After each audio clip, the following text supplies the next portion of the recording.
En grandissant, il n'y avait que maman et moi. Mon père s'est retiré quand je n'étais qu'un enfant, un souvenir effacé plus qu'autre chose.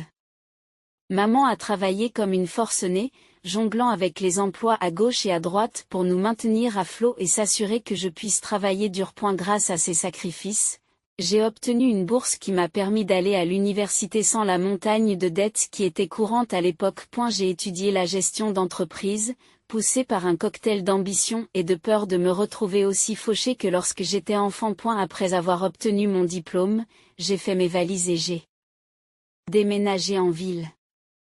Les débuts ont été difficiles, j'ai vécu dans un appartement exigu et j'ai survécu grâce à des nuits plus longues et plus nombreuses que je ne voudrais l'admettre. Mais j'ai décroché un emploi dans une grande entreprise, j'ai commencé comme junior et j'ai gravi les échelons. Quelques années plus tard, je ne me contentais plus de travailler dans cette entreprise, je dirigeais tout un département.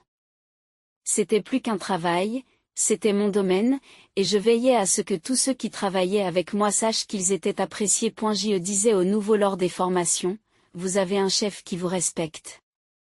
Traitez ce travail comme s'il vous appartenait, et bientôt, vous ne ferez plus seulement partie de l'équipe, vous la dirigerez. L'équipe était solide, un groupe de bonnes personnes. Lorsque j'ai reçu le feu vert pour le poste de chef de service, nous sommes allés au bar local pour fêter l'événement. Rien d'extraordinaire, juste un endroit confortable où la bière était fraîche et les rires nombreux. Marco, l'un de mes plus anciens collègues, a levé son verre à la santé d'Erika, la patronne.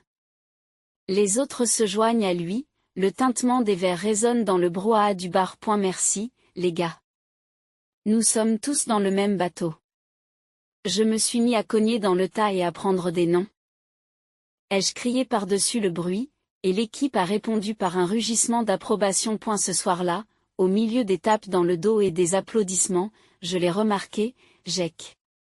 Il a vu que je le regardais et s'est approché avec un sourire à vous faire perdre l'équilibre. Je n'ai pas pu m'empêcher de remarquer la célébration.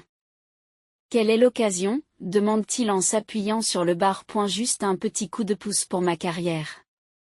Je suis le nouveau chef de mon département, dis-je en essayant de ne pas paraître trop vantard. C'est impressionnant. Ça ne doit pas être facile, a-t-il répondu en hochant la tête.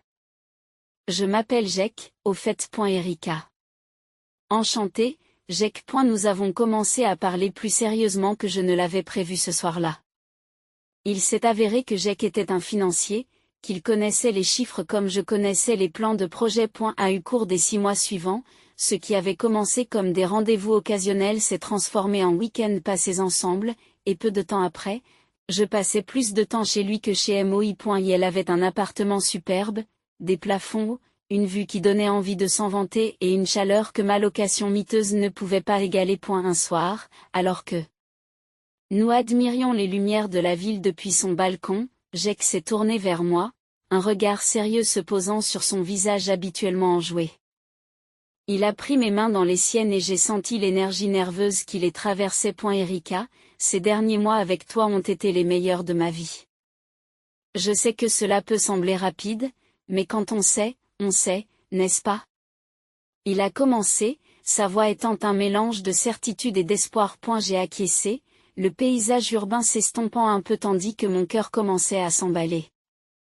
Il sortit une petite boîte de sa veste et l'ouvrit pour révéler une bague qui prenait la lumière juste comme il faut, scintillant presque autant que ses yeux. Veux-tu m'épouser, Erika? Oui, Jake.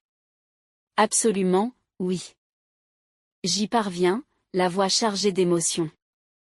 Et juste comme ça, j'étais fiancée. Fiancée à un homme qui me voyait vraiment, et qui aimait toutes les parties de moi, même celles qui étaient dures comme des clous. Le jour où j'étais censée rencontrer les parents de Jake, j'avais l'estomac noué. Alors que Jake nous conduisait à une vaste demeure dont l'allée était plus longue que celle de mon immeuble, j'ai compris que ces gens n'étaient pas seulement aisés, mais qu'ils étaient pleins aux appoints. En sortant de la voiture, je pouvais sentir le poids de l'endroit. La maison ressemblait à quelque chose sorti d'un vieux film britannique, tout en briques et en lierre, avec des gargouilles qui me regardaient comme si elles savaient que je n'étais pas à ma place. Jake m'a serré la main lorsque nous nous sommes approchés des immenses portes en chêne. Tu vas t'en sortir, Erika, a-t-il murmuré, mais on aurait dit qu'il essayait de se convaincre lui-même. La porte s'est ouverte et Madame Hargrove était là. Son costume coûtait probablement plus cher que mon loyer, et la robe de Madame Hargrove était digne d'un magazine.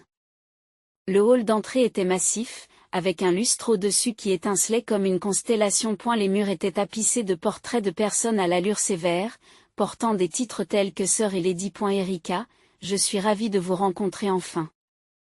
Je suis Charles, et voici ma femme, Eleanor. Dit Monsieur Hargrove, d'une voix douce et froide, avec une pointe d'accent anglais qui sonnait comme de la pratique.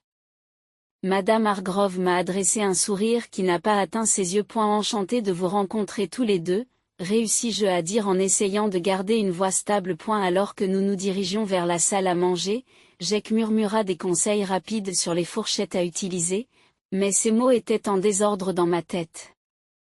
Le dîner fut servi, et j'eus l'impression d'être assise dans un congélateur. Tant l'air était glacé par le jugement. Hargrove a pointé du doigt le portrait d'un homme à l'air sévère et à la barbe épaisse. Il s'agit de Sir Reginald Hargrove, un ancêtre direct originaire d'Angleterre. Il est venu dans les années 1800 pour établir notre famille ici, dit-il fièrement. C'est vraiment impressionnant. J'ai essayé de paraître enthousiaste, mais c'était difficile de manger quand on avait l'impression que chacun de ses gestes était critiqué. J'ai attrapé ce que je pensais être la fourchette à salade, mais le silence qui a suivi m'a fait comprendre que je m'étais trompé. J'ai regardé Jack pour lui demander de l'aide, mais avant qu'il ne puisse murmurer quoi que ce soit, la voix de Madame Hargrove s'est fait entendre. Peut-être que les choses sont faites différemment là d'où vous venez, ma chère. Dit-elle, chaque mot étant net et précis. Désolé, j'ai encore du mal à comprendre tout ça. Je marmonnai, les joues brûlantes. Jack tenta de calmer le jeu, se lançant dans une histoire sur nous, mais ses parents étaient plus intéressés par ma lutte avec la cuillère à dessert. Je me sentais plus petite à chaque plat, leurs escaliers pesant sur mes épaules. Après ce dîner glacial, nous nous sommes tous retrouvés dans le vaste salon des Hargrove. Les tapis en peluche et les lourds rideaux rendaient la pièce encore plus étouffante que la salle à manger. Je m'enfonçai dans l'un des fauteuils ornés, ayant l'impression d'être une pièce d'exposition dans un musée consacré aux roturiers. Madame Hargrove, élégamment perchée sur le bord de son siège, se pencha en avant. Erika, ma chère, parlez-nous un peu de votre famille. Votre éducation a dû être très différente de la nôtre. J'hésite, sentant le regard tendu de Jack sur moi. Eh bien, il n'y avait principalement que moi et ma mère. Mon père est parti quand j'étais très jeune. Et je ne me souviens pas beaucoup de lui. Maman a tout fait pour m'élever seule. Elle est infirmière. Un silence de mort s'est installé dans la pièce. Madame Hargrove se leva brusquement, sa chaise raclant le parquet comme un cri. C'est inacceptable, déclara-t-elle, sa voix résonnant de dégoût. Nous sommes les descendants d'une ancienne lignée anglaise. Nous avons des normes, des traditions. Je ne veux pas, permettre à mon fils unique d'épouser quelqu'un qui n'a pas de pédigré ou qui ne connaît pas sa propre lignée. Hargrove, qui observait silencieusement la conversation, prit enfin la parole. Ces mots étaient calculés, chacun tombant comme un poids. Il est essentiel pour nous que nos liens familiaux soient solides et bien documentés. Erika, peux-tu seulement nommer tes arrière-grands-parents? J'ai senti mon visage s'échauffer, l'embarras me rongeant. Je ne connais que mes grands-parents maternels, avouai-je, ma voix dépassant à peine un murmure. Monsieur Hargrove roula des yeux, signe évident de mépris. C'est exactement ce que nous craignons, marmonna-t-il sous l'effet de son souffle. Jack intervint enfin, le ton ferme mais suppliant. Maman, papa, s'il vous plaît. Erika est gentille, travailleuse et elle-même. N'est-ce pas ce qui devrait compter? Le regard de sa mère est dur comme de l'acier. Ce qui compte, c'est le respect et l'adhésion aux normes de notre famille, Jacob. Si Erika veut rejoindre cette famille, elle doit apprendre nos coutumes. Elle doit respecter ses origines, même si elles ne sont pas significatives. Leurs mots m'ont piqué, tranchant les sentiments chaleureux de ce début de soirée. Mais Jack me regardait, ses yeux me suppliant d'accepter. J'ai hoché la tête, acceptant à contre-séur leurs conditions. Point d'accord, dis-je en essayant de garder une voix stable. J'apprendrai à connaître votre famille et vos traditions. Madame Hargrove sembla quelque peu apaisée par ma concession. C'est bien. Vous commencerez par vous familiariser avec notre arbre généalogique et par comprendre qui sont les personnes figurant sur ces portraits. Il ne s'agit pas seulement de noms, Erika. Il s'agit de respecter notre lignée. Alors qu'ils continuaient à parler de leurs attentes, j'ai senti une partie de moi se ratatiner. La soirée s'était transformée d'une simple rencontre en une épreuve du feu. J'avais accepté leurs exigences, certes, mais à quel prix? Alors que la salle se remplissait de discussions sur les ancêtres et les actes nobles, je ne pouvais m'empêcher de me sentir étrangère à ces gens, et curieusement, au parti de Jake qui leur était si étroitement lié. Les semaines qui ont suivi ce dîner rigide ont été un véritable tourbillon. J'avais à peine le temps de reprendre mon souffle entre mon travail de jour et les nombreux cours d'étiquette et de style que M et Madame Hargrove insistaient pour que je suive. Mes journées commençaient par un réveil avant le lever du soleil et se terminaient bien après le coucher du soleil, me laissant l'impression d'être un zombie. Les coudes en dehors de la table, Erika. M'a gentiment réprimandé la professeure d'étiquette lors d'une de nos séances. N'oublie pas que la cuillère à soupe s'éloigne de toi lorsque tu la ramasses. J'ai acquiescé, essayant de reproduire ses mouvements, mais mon esprit était occupé par un million d'autres choses, comme la montagne de travail qui m'attendait au bureau et les projets de mariage qui n'en finissaient pas. Tu t'en sors bien. Elle m'a rassurée, d'une voix apaisante. Il faut du temps pour que ces choses deviennent une seconde nature. Je lui ai adressé un faible sourire. Merci, c'est juste que, c'est beaucoup, tu sais. Comme à l'accoutumée. Mon téléphone a sonné. C'était maman. Je m'excusai et sortis pour prendre l'appel, pressant le téléphone contre mon oreille tout en essayant de trouver un coin tranquille dans la ville animée. Bonjour, maman, saluai-je, la voix plus fatiguée que je ne l'aurais voulu. Erika, ma chérie, comment se passent les préparatifs du mariage? Me demanda-t-elle, la voix pleine d'excitation et d'une pointe d'inquiétude. J'hésite, ne voulant pas l'inquiéter. Tout va bien. J'ai beaucoup appris, j'ai même appris à valser. J'ai dit, en essayant de garder un ton léger. Il y eut une pause, et je sus qu'elle n'était pas entièrement convaincue. Tu as l'air épuisée, chérie. Te reposes-tu suffisamment? Tu sais, tout cela ne devrait pas être si difficile. Tu dois prendre soin de toi. J'ai eu un petit rire hebdomadaire. Je vais essayer, maman, mais il y a beaucoup de choses à jongler en ce moment. Les cours d'étiquette, les leçons de danse, le travail et l'organisation du mariage. N'oublie pas ce qui est important, Erika. C'est toi et Jake à la fin de la journée, pas toutes ces règles et ces leçons. Ces mots ont fait l'effet d'une bombe, mais dès que nous avons raccroché, le poids de la réalité est retombé sur mes épaules. J'étais prise dans un tiraillement entre plaire aux parents de Jake et maintenir ma santé mentale. Chaque jour ressemblait à un marathon sans ligne d'arrivée en VUE. De retour à l'intérieur, j'ai repris mon entraînement, la voix de l'instructeur étant un bruit de fond monotone tandis que je m'exerçais à tenir correctement un verre à vin, en pinçant le pied et non le bol. Apparemment. Dans les rares moments de détente, je me surprenais à fixer le plafond, me demandant si tout cela en valait la peine. Et la surveillance constante, les cours interminables, les regards froids de M et Madame Hargrove. Chaque fois que je me trompais, ce qui arrivait plus souvent que je ne voulais l'admettre. Un soir, alors que je m'apprêtais à m'endormir, mon téléphone a sonné. C'était Jake. Son texte illuminait l'écran. Comment s'est passée ta journée? Tu me manques. Je fixai le message, mes doigts se posant sur le clavier. J'avais envie de tout lui dire, de déverser mes frustrations et mes craintes, mais je me suis retenue. Au lieu de cela, j'ai tapé un simple.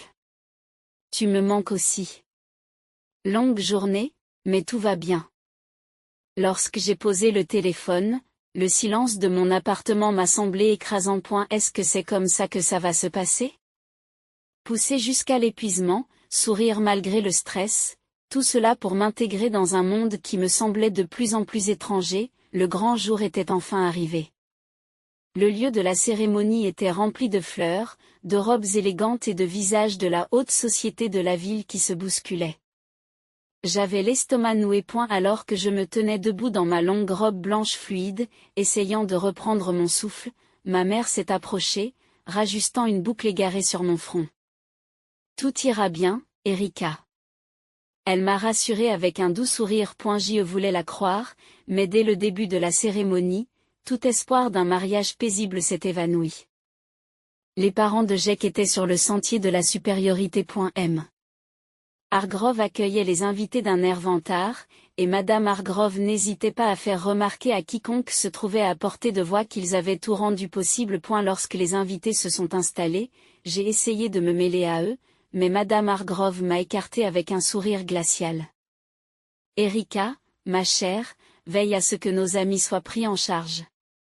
Va chercher des boissons, c'est une bonne fille. Me dit-elle en faisant un geste impérieux en direction d'un groupe de vieux messieurs qui discutaient bruyamment de politique. Mais, commençai-je, avant d'être interrompu par son regard acéré.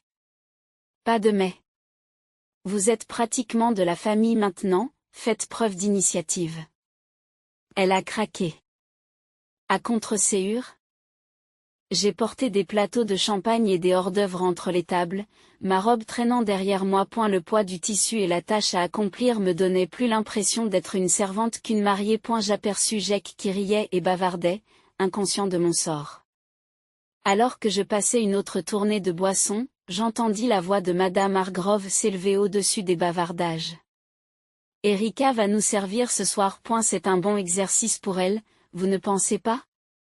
Son ton était condescendant, ses yeux scrutaient la foule en quête d'approbation. C'est la goutte d'eau qui fait déborder le vase. Je me suis approché d'elle, les mains légèrement tremblantes, mais la voix ferme. Je ne suis pas une serveuse à mon propre mariage. Il y a ici du personnel qui est censé faire cela. Madame Hargrove s'est levée, avec une expression de surprise moqueuse. Tu devrais être reconnaissante que nous ayons permis à une fille aussi simple d'entrer dans notre famille. N'oublie pas ta place, Erika. Elle siffla, ses mots étaient comme des poignards. J'y sentis une bouffée de colère me monter aux joues. C'est mon mariage, pas un spectacle pour tes amis. Je répliquai, ma voix étant plus forte que prévu. La salle devint silencieuse. Tous les regards étaient tournés vers nous. Jack, qui avait compris la fin de notre échange, trébucha sur une coupe de champagne qu'il tenait à la main. Qu'est-ce qui se passe ici? Il bredouille légèrement, ses yeux n'étant pas tout à fait concentrés. Ta mère me traite comme une servante à notre mariage, Jack. Ce n'est pas ce qui est censé se passer aujourd'hui. Dis-je, frustré. Jack regarda entre moi et sa mère, l'expression trouble. Erika, pourquoi fais-tu une scène? Fais ce que ma mère te demande.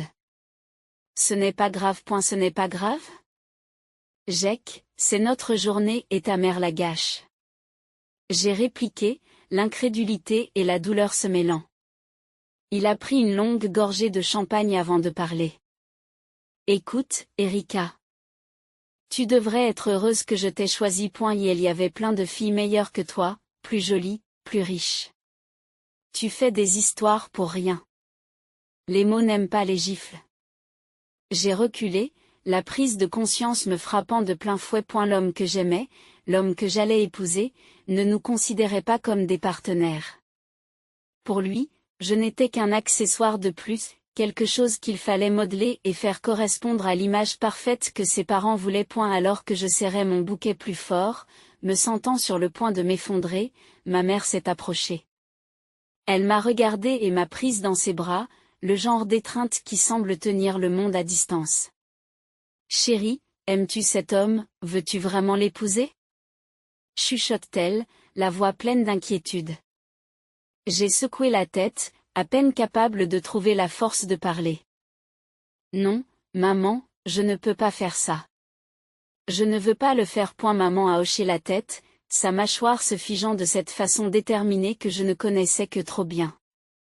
Elle me prit délicatement le bouquet des mains et me guida vers une chaise, d'un geste rassurant. Puis, avec une vivacité surprenante, elle s'est approchée du Digi, a demandé le micro et s'est retourné pour faire face à la foule rassemblée. Mesdames et messieurs, puis-je avoir votre attention, s'il vous plaît? Sa voix, claire et posée, a traversé les murmures, attirant sur elle tous les regards de la salle. Il y eut un silence, comme celui qui précède une tempête. Elle prit une profonde inspiration et se tourna pour faire face à M et Madame Hargrove. J'ai quelque chose d'important à partager sur la vérité et les faux-semblants. Commença-t-elle, le regard inébranlable. J'ai fréquenté la même école que Charles et Eleanor Hargrove. À l'époque, ils n'avaient pas d'accent anglais et ne se vantaient pas d'avoir du sang noble. Leur famille était des gens qui travaillaient dur. Tout comme les nôtres. Un murmure parcourt la foule. Le père de Charles était mécanicien et la mère d'Eleanor était serveuse au restaurant local. Elle marqua une pause, laissant les mots s'imprégner dans son esprit. Les portraits, les accents, le nom de famille, ils les ont achetés.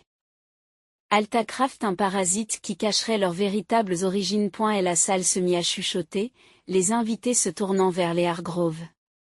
Leurs visages sont un mélange de choc et d'incrédulité. Madame Hargrove se leva, le visage rouge, la façade de l'aristocratie disparaissant. C'est absurde. Nous. Mais ma mère n'avait pas fini. Pensez que vous pourriez vous appuyer sur ses fabrications et regarder ma fille de haut, juger de sa valeur sur la base d'un mensonge. Erika vaut 1 millier de vos faux titres. Elle est réelle, ce que vous avez oublié d'être depuis longtemps. Les invités murmuraient maintenant ouvertement, leur regard fasciné se transformant en dédain lorsqu'ils fixaient les Hargrove. Hargrove essaya de parler, son accent se transformant en quelque chose de moins raffiné, de plus désespéré. Nous avons fait ce que nous pensions être le mieux. Pour qui? Ma mère l'a interrompu, la voix féroce. Pour votre fils? Pour la société? Ou simplement pour votre fierté superficielle? La confrontation avait attiré l'attention de tous, et la salle bourdonnait à présent, l'atmosphère étant chargée de tension et de révélations. Les Hargrove semblaient rétrécir, leur grandeur se dissolvant dans l'air, ne laissant rien d'autre que la pure et simple vérité de leurs origines. Le visage de Jake se tordit sous l'effet d'un mélange de choc et de colère. Il s'est approché de moi en titubant, sa voix étant à peine un sifflement alors qu'il se penchait près de moi. Tu as tout gâché, Erika. Tu as déshonoré ma famille, et maintenant tu me demandes si je veux t'épouser. Après ce spectacle, ces mots m'ont piqué, mais avant que je puisse répondre, il m'a attrapé le bras et m'a rapproché un peu plus. Je t'apprendrai à être une bonne épouse, qui sait ce qu'elle doit faire et qui obéit. Sa menace était suspendue dans l'air, lourde et glaçante. J'y retirai mon bras de toutes mes forces et m'éloigner de lui. La pièce était silencieuse, tous les regards étaient braqués sur nous. C'était l'homme que j'avais l'intention d'épouser? C'était la famille que je m'apprêtais à rejoindre? Non, cela ne pouvait pas être ma vie. J'ai pris une grande inspiration, la force de ma mère m'a traversé. Et il n'y aura pas de mariage, annonçai-je bruyamment, m'assurant que tous les invités l'entendaient. Je regrette d'avoir envisagé d'épouser un tel crétin, quelqu'un qui est vraiment à la hauteur de l'arrogance et de la fourberie de ses parents. Des murmures ont envahi la salle, certains de choc, d'autres de soutien. Jake est resté là, bouche bée, comme s'il essayait d'attraper les mots et de les remettre dans ma bouche. Ma mère est venue à mes côtés, sa présence étant un bouclier réconfortant contre le chaos. Ensemble, nous avons traversé la foule, la tête haute. Dans les semaines qui suivirent, la nouvelle de la disgrâce des Hargrove se répandit dans la ville. Leur lignée fabriquée de toutes pièces et leur statut dans la haute société se sont effondrés comme un château de cartes et une brise. Les gens qui les vénéraient autrefois traversaient désormais la rue pour éviter leur honte. Ils ont vendu leur manoir et sont partis, à la recherche d'un nouveau départ où leur passé ne les entrait plus. Quant à Jake, j'ai entendu des bribes, des rumeurs d'une spirale descendante, de chevaliers passés dans les bars à essayer de boire pour oublier le scandale. Je ne savais pas si c'était vrai, et franchement, je me fichais de le savoir. Elle avait montré ses vraies couleurs, et elles étaient trop sombres et tordues pour que je veuille jamais regarder en arrière. Merci, maman, lui ai-je dit un soir. Alors que nous étions assis dans notre modeste salon, un contraste saisissant avec l'opulente fausseté dans laquelle j'avais failli me marier. Pour tout point pour avoir été là, pour m'avoir défendu, pour m'avoir aidé à voir la vérité avant qu'il ne soit trop tard. Elle m'a pris la main et l'a serrée doucement. Je serai toujours là, Erika. Tu es ma fille, et je t'ai élevée pour que tu sois forte et sincère. Aucun homme, aucune famille ne pourra jamais faire de toi moins que ce que tu es. Nous sommes restés assises là, la télévision bavardant en arrière-plan, une normalité qui semblait rafraîchissante. J'avais perdu un fiancé, mais j'avais retrouvé ma vie, mon estime de soi, plus important encore, mon avenir. Après la débâcle du mariage, je me suis sentie comme dans un sanctuaire en retournant au travail. Mes collègues, qui avaient entendu parler du chaos, m'ont apporté un soutien sans faille. Erika, tu as évité une balle, ma fille, m'a dit Marco dès que je suis entrée dans le bureau. Il était appuyé contre mon bureau, une tasse de café fumante à la main, qu'il m'a tendue en guise d'offrande de paix, ou peut-être de cadeau de bienvenue. Merci, Marco. Ça fait du bien d'être de retour.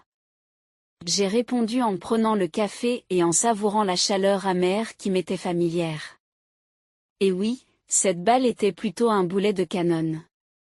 Jenny m'a répondu depuis son bureau d'en face. Quelqu'un qui te fait servir les invités à ton propre mariage n'a pas l'étoffe d'un mari. Tu mérites bien mieux, chérie. J'ai souri, reconnaissante de la camaraderie. Je le pense aussi. C'est bien de revenir là où l'on m'apprécie pour ce que je fais, et non pour la famille dans laquelle j'aurais pu me marier. Au fil des jours et des semaines, le soutien de mon équipe n'a pas faibli. C'est pendant cette période de guérison que j'ai rencontré Brian. C'était l'ami d'un ami, rien d'extraordinaire dans son parcours. Juste un homme authentique avec un sourire rapide et une attitude facile à vivre qui était contagieuse. Nous nous sommes rencontrés lors d'une petite réunion. C'était discret, juste quelques amis qui traînaient un samedi après-midi. Il était là, riant de quelque chose de stupide quand je suis entrée. « Et, tu dois être Erika. » dit-il en se levant pour me saluer. « J'ai beaucoup entendu parler de toi. Que des bonnes choses, je vous le promets. » Merci, Brian. J'espère qu'ils n'ont pas trop enjolivé. J'ai répondu, en essayant de m'adapter à son attitude décontractée. Nous nous sommes entendus immédiatement. Sa famille était aux antipodes de celle des Hargrove. La première fois que j'ai rencontré ses parents, ils m'ont accueilli avec des accolades chaleureuses et des sourires sincères. Erika, nous sommes heureux que Brian ait trouvé quelqu'un qui le rende si heureux, a dit sa mère en me serrant dans ses bras dès que j'ai franchi la porte d'entrée. C'était rafraîchissant, la simplicité de tout cela. Pas de prétention, pas d'exigence. Juste du respect et de l'acceptation mutuelle. Brian et moi ne nous précipitions pas. Nous prenions notre temps, nous apprenions à nous connaître au-delà de la surface. Des retours au travail, mon patron m'a appelé dans son bureau un jour. Erika, je veux juste te dire que nous avons tous remarqué la façon dont tu as géré les choses. Ça n'a pas été facile, mais tu as réussi à rester performante. J'ai hoché la tête, ne sachant pas trop où cela allait nous mener. Nous pensons qu'il est temps de te donner une nouvelle promotion. Vous avez prouvé que vous pouviez faire face à presque tout, et votre leadership n'a jamais faibli. En quittant son bureau, j'ai ressenti un élan de fierté. Avec une nouvelle relation qui se développait, une carrière en pleine ascension et le respect de mes proches, je me sentais enfin à ma place.